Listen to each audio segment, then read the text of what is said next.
Good morning, guys. Welcome back to Tracy's Local Learnings. Today we're going to talk about solidago or goldenrod. So, goldenrod is a little bit different than a lot of the different plants that I do when it comes to the vitamins and minerals. Okay, so solidago means to make whole. It is from the greater aster family.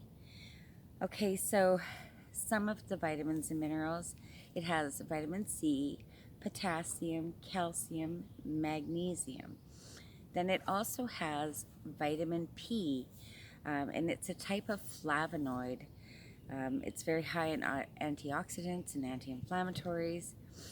And it also contains saponins, which is an antifungal. And it also contains phenolic acids, again, a high antioxidant, which helps to prevent cardiovascular disease, cancer, and what they call age-related disorders.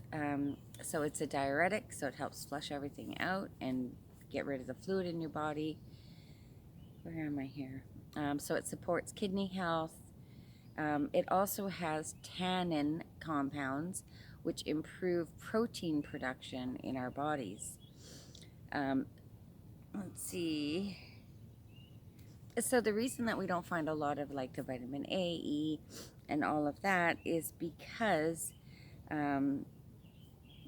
its properties and compounds have such a high therapeutic value that they're slightly different when we're reading this out. So it grows from July to September, the flower. It has been used and studied for treating the common cold, flus, arthritis, gout, enlarged liver, tuberculosis, hemorrhoids, diabetes, where am I here? Sorry about that. Inflamed mouth, inflamed bladder and urinary tract, and kidney stones. It's also used for the skin, for eczema, any type of skin issue, and wound care. So you need to you need to avoid this plant if you have high blood pressure, if you have low blood pressure, if you have osteoporosis, and if you're pregnant. A lot of these different plants that I talk to you guys about, you have to be mindful of whatever medications you're on. So now it also says to avoid this plant if you have kidney disorder. However, it is used to help our kidneys. So there's that. So do your own research. Okay, so even though goldenrod, a lot of people think it is for it causes allergies, when in reality it helps allergies. However, when you're handling it, if you handle it too much, you can get like an irritation on your skin, like a contact dermatitis. So you should wear gloves if you're harvesting a large amount. So now I'm going to cut a piece and bring it up close. Hello. Can you guys see the crowd here? They're all hanging out watching me do this. It's kind of funny. I hope I put that right back. Good morning.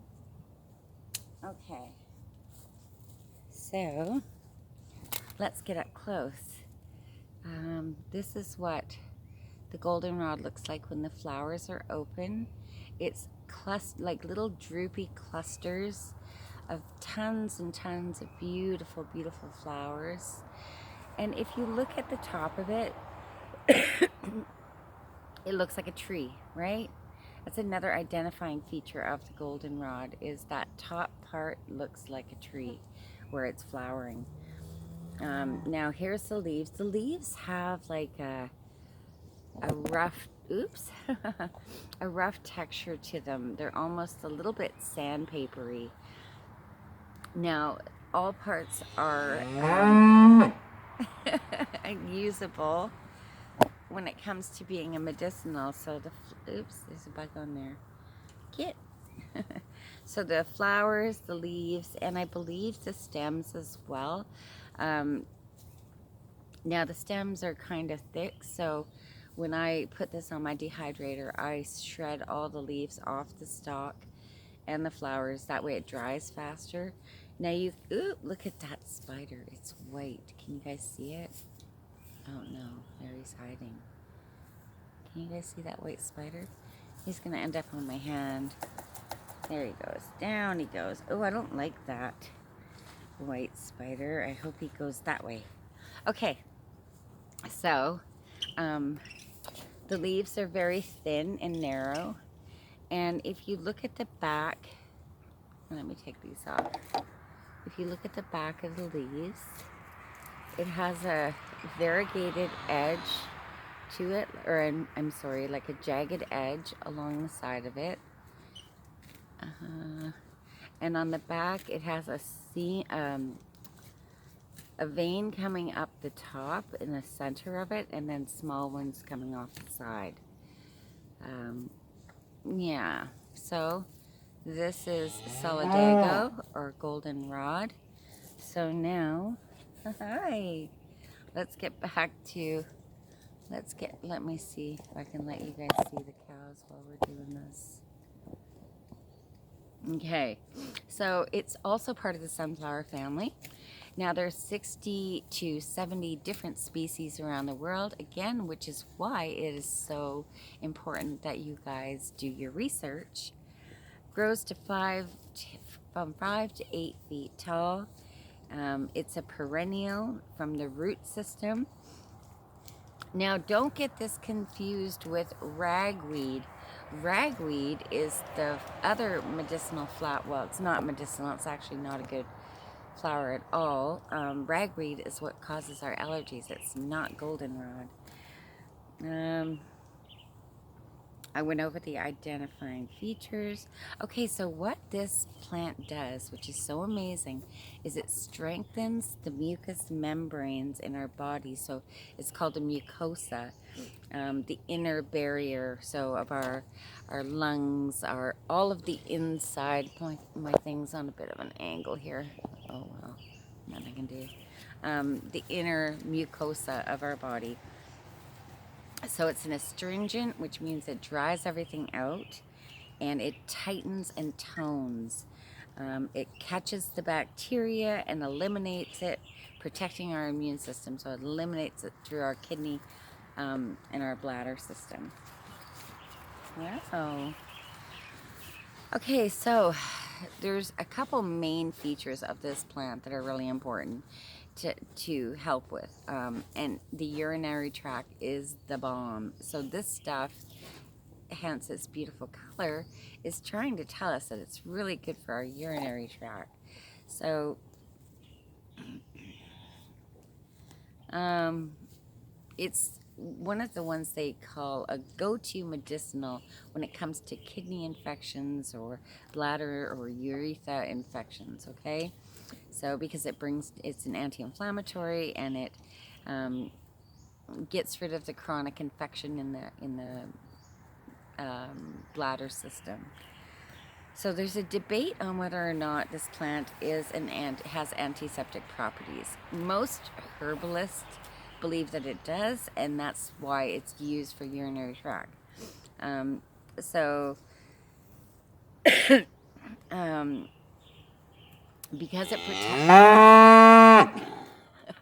Because it protects, tightens, tones, and flushes out the bladder, getting rid of infections, kidney pain. It stimulates the kidneys. It's used for urinary retention, so people that aren't able to empty their bladder out, it's very beneficial with that. And it's known as a builder. It's known as an energizer or a builder of stamina in the body. So it boosts our stamina, boosts our immune system.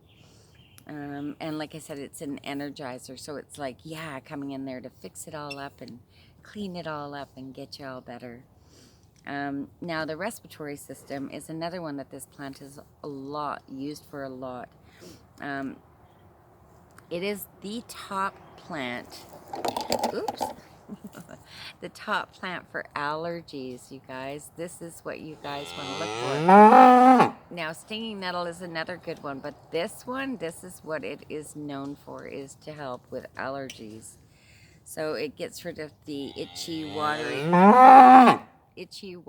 eyes. This isn't a great spot for this video, but there's where the plant's growing. It removes the phlegm in the lungs, runny nose. It's good for pet allergies as well. It gets rid of sinus infection, congestion. Oh, and so one of the reasons we know that this plant is not what is doing the allergies, causing the allergies, is because the pollen on this plant is heavy. So it drops right down to the ground. It doesn't float around like ragweed and like a lot of the other pollinators that cause allergy symptoms.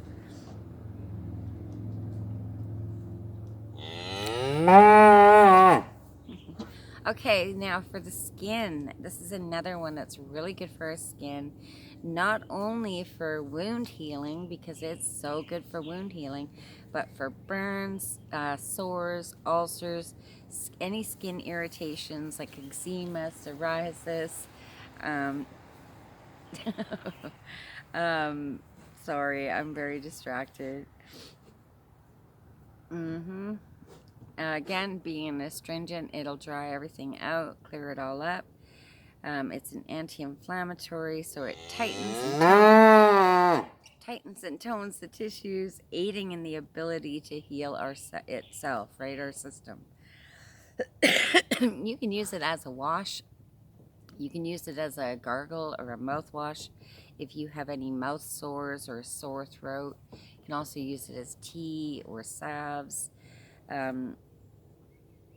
Now, it's an anti-catarrhal, okay, which means it expels phlegm, especially from the lungs. So that's what an anti-catarrhal is. There's not a lot of plants that have that name behind it, but goldenrod does.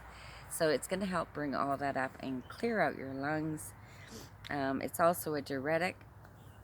Now, the whole plant, the flower, the leaves, and the root.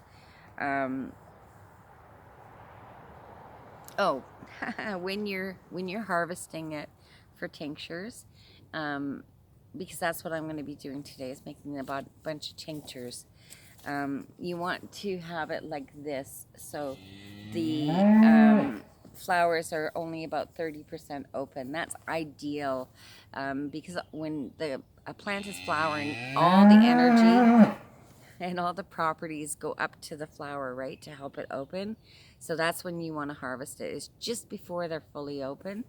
That's the prime time.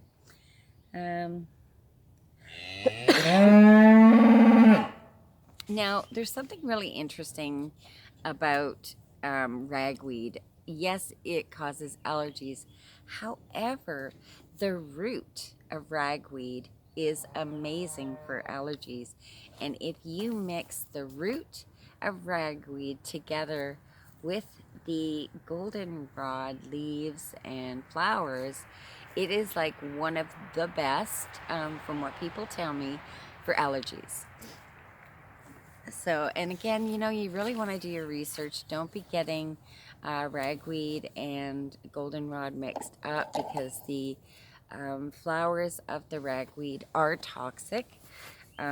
It's only the root that you can use, and the only reason that you would want to use ragweed root is for allergies. So I'm going to show you guys how it grows a little bit closer. So this is it. Where's the camera? Here we go. This is how it grows. They're very tall. There's one up at the top of my greenhouse. What you doing? What you doing? Look at the baby. Yeah, so the leaves are slender. They're very, very almost like sandpaper, the texture of the leaves. They're not soft by any means, and this is what it looks like earlier as it's growing. So that is what I wanted to talk to my, whoops, hang on here. That's what I wanted to talk to you guys about today, is goldenrod. Make sure that you identify it properly before using it, and get out there, find some, harvest it, get it onto your shelf, and use it as a wonderful God-created medicinal. And that's it. That's all I got for you. Thank you so much for coming by my channel. I hope you enjoyed this information on goldenrod. Have a wonderful day. Bye-bye.